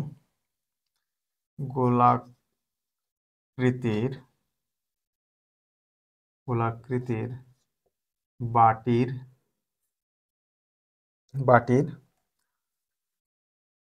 মুখের ব্যাসার্ধ সমান r ধরে নিলাম। এবার বলছে যে এই তৈরি করতে এত বর্গ সেমি পাত লেগেছে, একটি বাটি তৈরি করতে এত বর্গ সেমি পাত লেগেছে। আচ্ছা দেখো, যখন বলছে বাটির তো কি মুখ বন্ধ হয় না তো, তাহলে বাটির মুখটা খোলা। তাহলে আমার যে পাতটা লেগেছে সেটা কিসের জন্য লেগেছে? শুধু এই বক্রতলটুকুর জন্য লেগেছে। এরকম অঙ্কে কিন্তু এই ভাষায় খেলবে। ভাষা বলতে এই যে বললো না অর্ধগোলাকৃতির বাটি। আচ্ছা ভাই, যদি বাটি এটা যদি আমি ব্লাঙ্কই করে দিতাম তাহলে কি আর এটা বাটি থাকতো? এটা কি বাটি থাকা সম্ভব ছিল? তখন এটা পেপার ওয়েটের মতো কাজ করতো। তাহলে যেহেতু বাটি বলছে তার মানে এর মুখ খোলা থাকবে। ক্লিয়ার? অতএব বাটিটির মুখ খোলা। বাটির মুখ খোলা হলে তাহলে আমরা লিখতে পারি অ্যাকর্ডিং টু কোশ্চেন আমরা লিখতে পারি, তার মানে যে পাতটুকু লেগেছে সেটা আমার শুধু এই বক্রতলের জন্য পাতটুকু লেগেছে। ওকে, তাহলে আমরা লিখতে পারি যে 2πr² = 127/2/7। ওকে, বা r² এটাকে করলে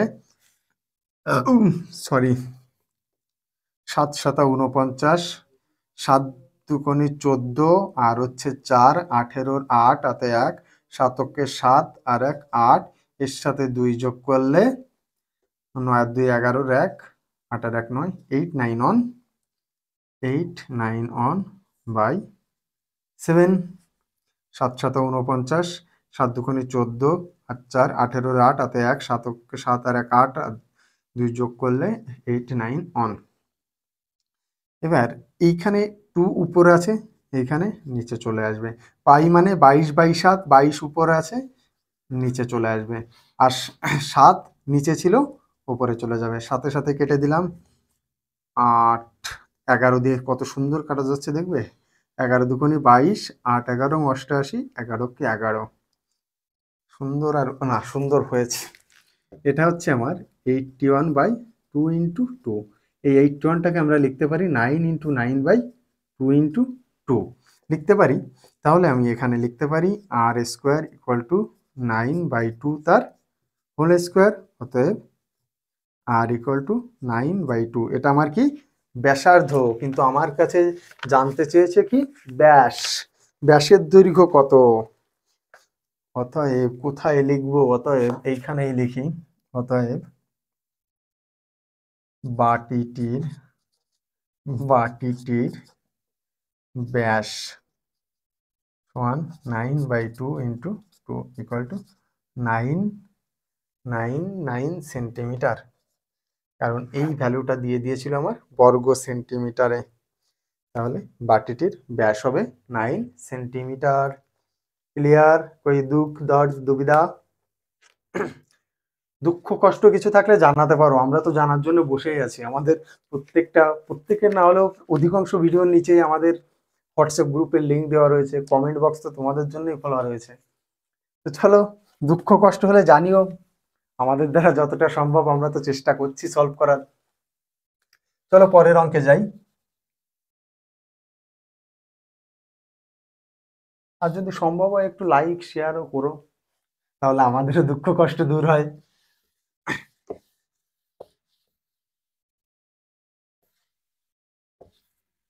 হরে কৃষ্ণ।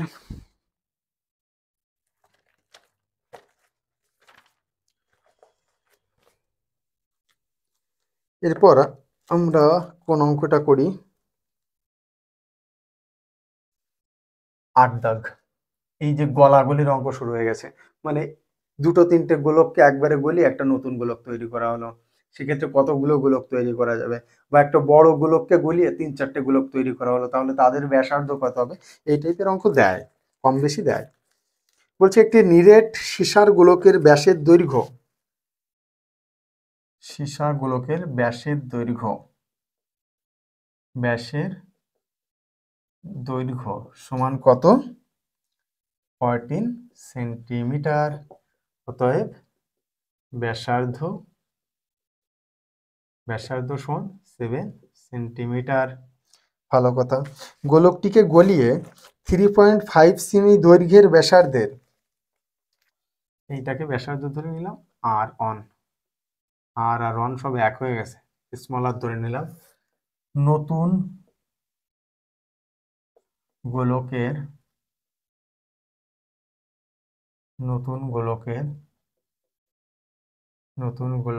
ব্যাসার্ধ ক্যাপিটাল আর সমান 3.5 সেন্টিমিটার।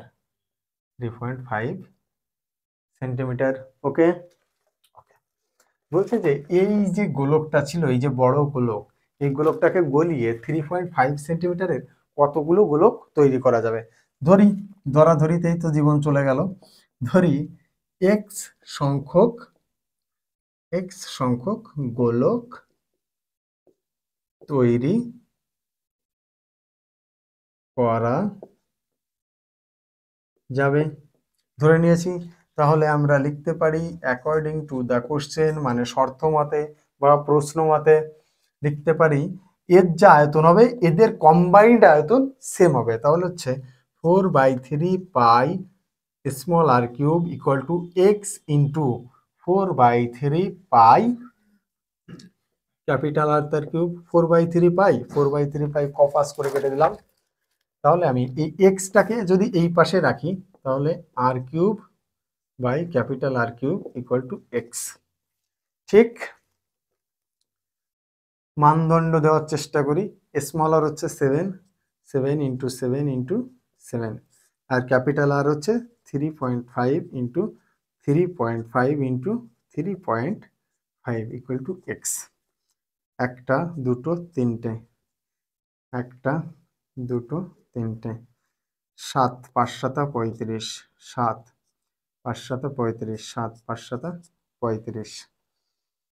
5 দিয়ে প্রথমে কাটলে 5 দুগুণে 10, 200। আবার 5 দিয়ে কাটলে 4 5 20, 5 দিয়ে কাটলে 5 8 40। That's means x equal to 8। তার মানে আমি এরকম 8খানা ঘনক তৈরি করতে সরি গোলক তৈরি করতে পারবো। ঠিক হ্যাঁ ভাইয়া, একদম এই সেম টাইপের অঙ্ক। এটা একটা ইম্পর্ট্যান্ট অঙ্ক, কিন্তু এর পরেরটাও ইম্পর্ট্যান্ট। তো এই সেম টাইপের অঙ্ক আমরা আর একটা করবো 9 দাগ। এখানে তো একটা গোলককে গলিয়ে বেশি সংখ্যায় তৈরি করা হয়েছে। এবার এবার যেটা আমরা অঙ্কটা করব সেখানে অনেকগুলোকে গোলককে গলিয়ে তারপরে তোমার একটা বড় গোলক তৈরি করা হয়েছে।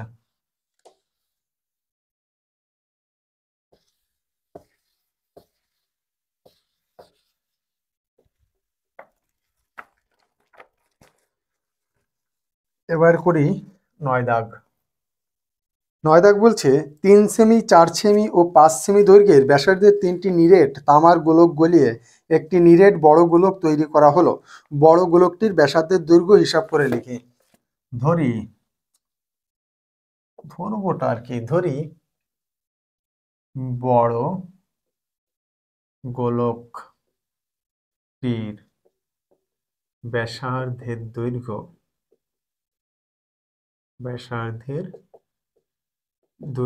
সমান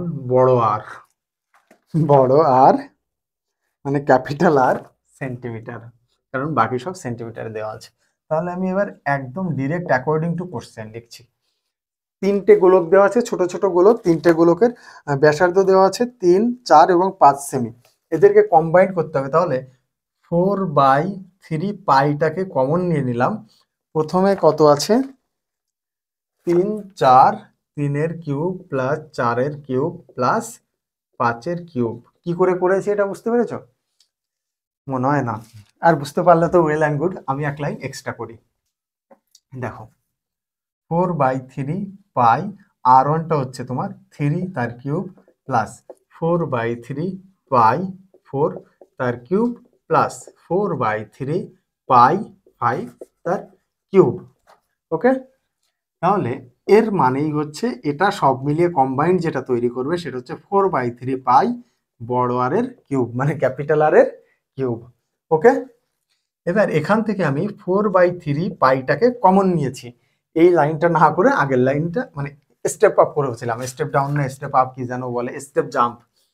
তাহলে 3-এর কিউব করলে হয় 3 3 9, 3 9 27, 3 3 9, 3 3 করলে 9, 9 ইন্টু 3 করলে 27। ওকে, তাহলে এখানে হচ্ছে 27 প্লাস 4-এর কিউব করলে হয় 4 4 16, 4 16 64, 5-এর কিউব করলে হয় 5 5 25, 5 25 125 ইকুয়াল টু 4/3 পাই বড় আর এর কিউব। এই দিলাম কেটে। তাহলে এখানে হচ্ছে 5 আর 4 9, 9 আর 7 16, 6 হাতে 1, 6 আর 2 8, 8 আর 2 10, আর 1 11, 1 হাতে 1, 1 আর 1 2, 216 কিউব কোথাও করেছি মনে হচ্ছে না, equal to R cube. 216 cube আমরা একটু আগেই করেছি। 8 8 64, 8 8 64। এবার 64 ইন্টু 8 করলে দেখো 8 4 8 32। 16 কিউব কোথায় করেছি জানো? 216 কিউব 8 না 9 করলাম। 4 4 16, 4 16 64। 8 8 4 8 32 2 8 6 8 48 আর 2 50 বেশি হয়ে যাচ্ছে। 6 ছিল সম্ভবত, 6 ছিল মেবি। 6 6 36 গুণ 6, 6 6 36 এর 6 হাতে 3, 6 3 6 18 3 21 6 ছিল। তাহলে হচ্ছে 6 এর কিউব ইকুয়াল টু আর এর কিউব, অতএব capital R equal to 6 centimetre. খুবই সুন্দর একটা অঙ্ক, এসএ কিউতে এরকম অঙ্ক দেওয়ার সম্ভাবনা রয়েছে। ঠিক হ্যাঁ,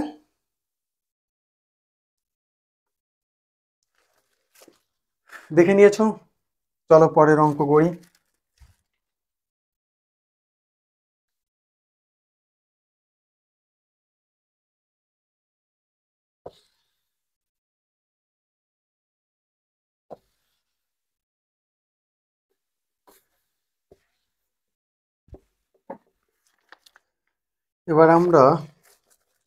এবার আমরা কি করব? এবার আমরা 12 দাগ অঙ্কটা করার চেষ্টা করি। 12 দাগে বলছে একটি ধাতব গোলকের উপরিতল এমনভাবে কেটে নেওয়া হলো যে নতুন গোলকের বক্রতলের ক্ষেত্রফল আগের গোলকের ঠিক অর্ধেক হয়। কেটে নেওয়া অংশের আয়তনের সঙ্গে অবশিষ্ট নতুন গোলকের আয়তনের অনুপাত নির্ণয় করে। বাহ, সুন্দর অঙ্ক, ইম্পর্ট্যান্ট অঙ্ক এটাও। দেখো, আমি যেমন ব্যাকা মানুষ, আমার গোলকগুলো ওরকম ব্যাকা হয়ে যাচ্ছে।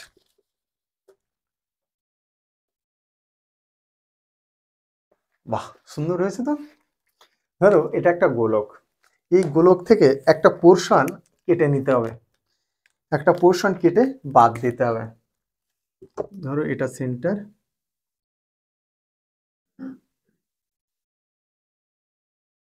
এইটা হচ্ছে আমার নতুন গোলক, এটা আমার পুরনো গোলক, এটা আমার নতুন গোলক। এই বাইরের যে অংশটা সেটা আমি কেটে বাদ দিয়ে দিয়েছি।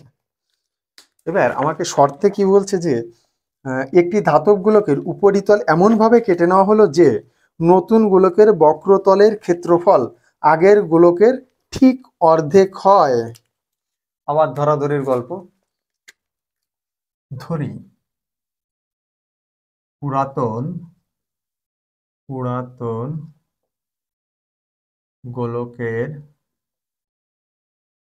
গোলকের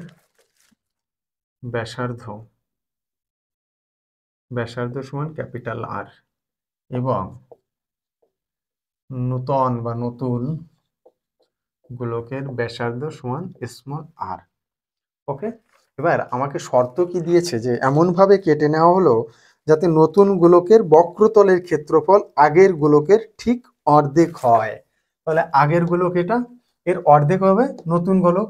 তাহলে আমি লিখতে পারি অ্যাকর্ডিং টু দ্য কোশ্চেন, মানে প্রশ্ন মতে বা শর্ত মতে, 4 pi r square equal to 1/2 into 4 pi capital আর তার স্কোয়ার। বলছে নতুন যে গোলক হবে তার বক্রতলের ক্ষেত্রফল পুরাতন গোলকের বক্রতলের ক্ষেত্রফলের অর্ধেক। তাহলে কি করি, 4 পাই কেটে দিই। কেটে দেওয়ার পরে এখানে আমি লিখতে পারি capital R square equal to 2r square লিখতে পারি। এটাকে যদি আরো সুন্দর ভদ্র সভ্যভাবে লিখতে চাই আমি, তাহলে capital R equal to √2 into small r লিখতে পারি। ওকে, এবার বলছে যে কেটে নেওয়া অংশের আয়তনের সঙ্গে অবশিষ্ট নতুন গোলকের আয়তনের অনুপাত নির্ণয় করো। আমার এই যে অংশের আয়তন, এই যে কেটে নিয়েছি আমি যে অংশ, এর আয়তনের সাথে এই যে যেটা অবশিষ্ট রয়েছে তার আয়তন, অর্থাৎ নতুন গোলকের আয়তন বার করতে হবে। তাহলে আমি এইখানে লিখছি, দেখো, কেটে নেওয়া অংশের আয়তন, ওই সেই ফাঁপাগুলোকে আমরা যেমন করেছিলাম এখানেও সেম রুল অ্যাপ্লাই হবে। আয়তন সমান প্রথমে বড়টা 4/3 পাই ক্যাপিটাল আর কিউব, এখান থেকে বাদ দাও ছোটটা 4/3 পাই স্মল আর তার কিউব। এটা হচ্ছে কেটে নেওয়া অংশের আয়তন। এখান থেকে আমরা লিখতে পারি 4/3 পাই কমন নিয়ে এই ক্যাপিটাল আর এর জায়গায় আমরা লিখতে পারি √2r, এটাকে কমন নিয়ে এইখানে আর cube minus small R cube লিখতে পারি। বা 4/3 পাই ক্যাপিটাল আর কিউবটাকে আমি যদি এই √2r দিয়ে রিপ্লেস করে দিই, √2r তার কিউব মাইনাস আর কিউব, তাহলে এটা হবে 4/3 পাই। দেখো এই যে √2 কিউব মানে √2 3 বার গুণ, √2 ইন্টু √2 এবার দুটো √2 গুণ করলে হয় শুধু 2, আর একটা √2 থেকে যায়, এই জন্য 2√2 লিখি আমরা। তাহলে 2√2 আর কিউব মাইনাস আর কিউব, এখান থেকে আর কিউবটাকে কমন নিলে 4/3 পাই আর কিউব ইন্টু 2√2 মাইনাস 1। এটা হচ্ছে কেটে নেওয়া অংশের আয়তন। আর কি বলছে, কেটে নেওয়া অংশের আয়তনের সঙ্গে অবশিষ্ট নতুন গোলকের আয়তনের অনুপাত। তাহলে আমি এইখানে লিখছি কেটে নেওয়া অংশ ও নতুন গোলকের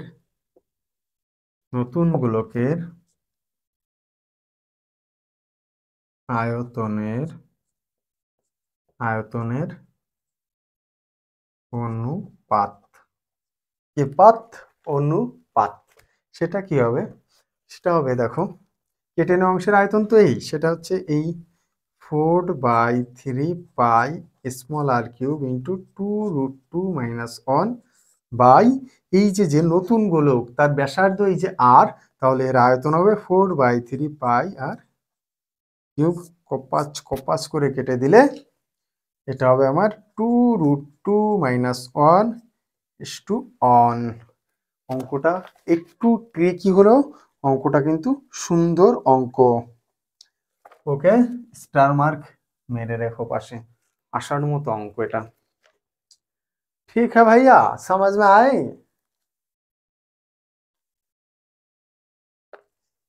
দেখে নাও, পরের অঙ্কে যাব।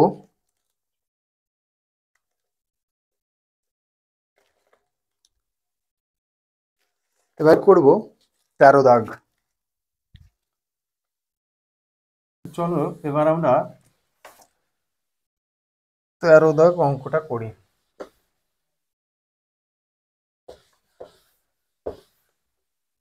এবার আমরা করব 13 দাগ,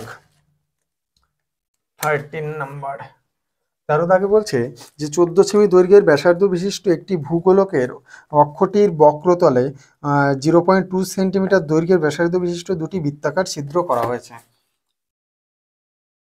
একটা ভূগোলক,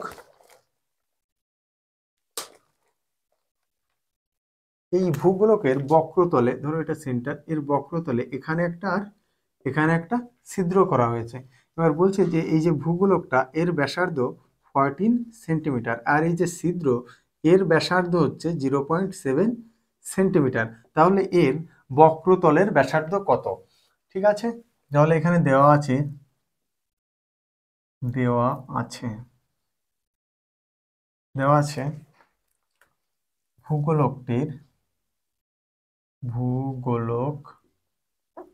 ভূগোলকটির ব্যাসার্ধ r1 সমান 14 সেন্টিমিটার। বৃত্তাকার ছিদ্রের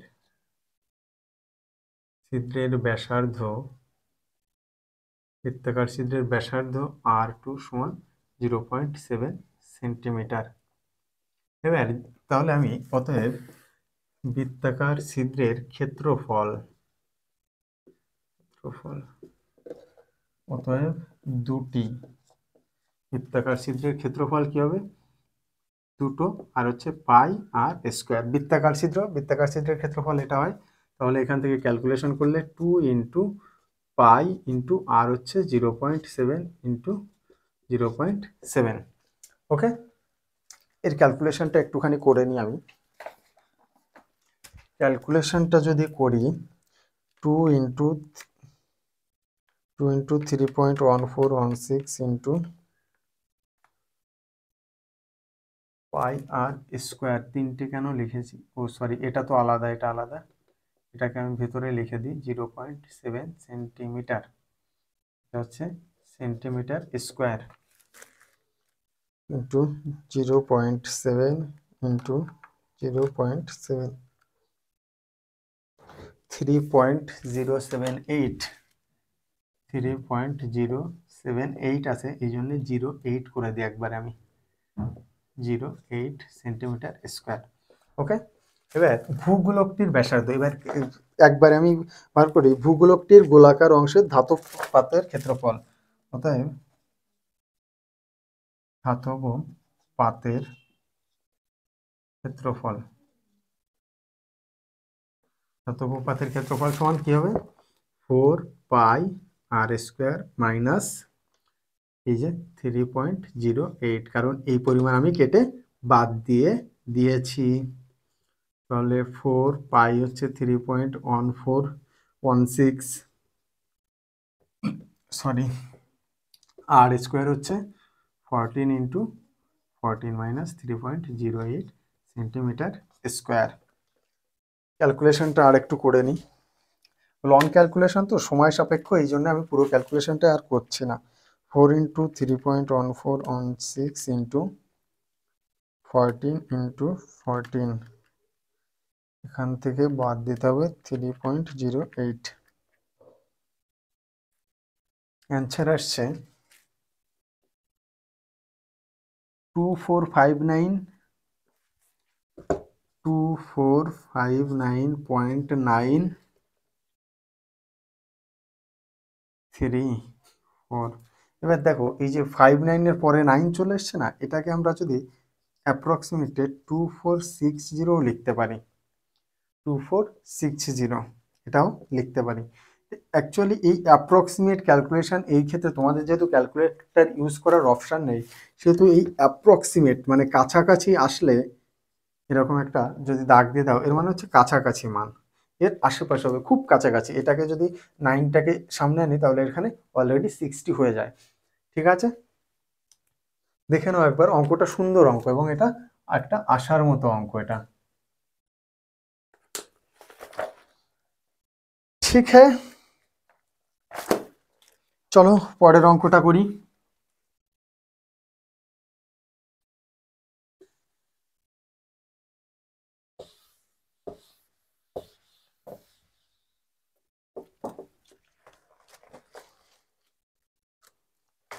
পরে 14 দাগ,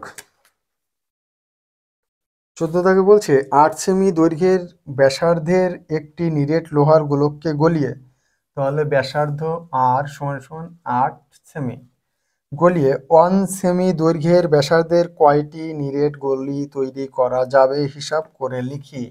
এটা হচ্ছে R1 আর এটা হচ্ছে R2 সমান 1 সেমি। ধরি বা মনে করি, ধরি x সংখ্যক গুলি তৈরি করা যাবে। বলছে যে এই R1 = 8 সেমি, এই একটা নিরেট গোলক আছে, নিরেট লোহার গোলককে গলিয়ে 1 সেমি ব্যাসার্ধের, 1 সেমি ব্যাসার্ধই তো বলেছে, 1 সেমি দৈর্ঘ্যের ব্যাসার্ধের কয়টি নিরেট গুলি তৈরি করা যাবে। আমি বারবার বলছি না, এটাকে গলালে যে আয়তন পাবো এদের সবাইকে কম্বাইন করলে আমার আয়তন সেমই হবে। তাহলে আমি লিখতে পারি অ্যাকর্ডিং টু দ্য কোশ্চেন বা প্রশ্ন মতে 4/3 পাই R1 তার cube equal two x into 4/3 পাই R2 তার কিউব। 4/3 পাই কেটে দিলাম, তাহলে x ইকুয়াল টু R1 তার কিউব বাই R2 তার cube, R1 cube by R2 তার কিউব। এবার R1 কিউব হচ্ছে 8/8 এর কিউব, নিচে হচ্ছে 1 এর কিউব। 8 এর কিউব করলে 8 × 8 = 64 ইন্টু 8, 4 × 8 = 32 এর 2 হাতে 3, 8 × 6 = 48 আর 3 51। তার মানে অতএব x ইকুয়াল, আর 1 এর কিউব করলে তো 1ই হবে, 512টি গুলি তৈরি করা যাবে। এটা অনেকবার পরীক্ষায় এসছে, এমসিকিউ এসএকিউ এই টাইপে অনেকবার পরীক্ষায় এসছে। ঠিক আছে, তো চলো আজকের মতো এখানে ইতি টানি, কিন্তু তার আগে 2-4টে কথা আমি তোমাদের বলতে চাই। আমি যখন প্রথম পরিমিতি শুরু করেছিলাম তখনই আমি তোমাদের বলেছিলাম যে এই পরিমিতির 5খানা চ্যাপ্টার আছে, 5খানা চ্যাপ্টার কমপ্লিট হয়ে গেলে তারপর গিয়ে আমরা এমসিকিউ এসএকিউ সবগুলো করব, সবগুলো একসাথে করব। তাতে করে আমাদের সুবিধা কি হবে, এক তো রিভিশন হয়ে যাবে আর এমসিকিউ এসএকিউ গুলো হয়ে যাবে। বারবার বলছি একটাই কথা। ঠিক আছে, ধন্যবাদ সকলকে আমাদের সাথে থাকার জন্য। আবারও বলবো, যদি ভালো লাগে তাহলে লাইক, কমেন্ট আর শেয়ার করতে ভুলো না। আর অবশ্যই আমাদের চ্যানেলটিকে সাবস্ক্রাইব করে নিও। আর কি, চলো দেখা হচ্ছে আবার পরের কোনো লেকচারে।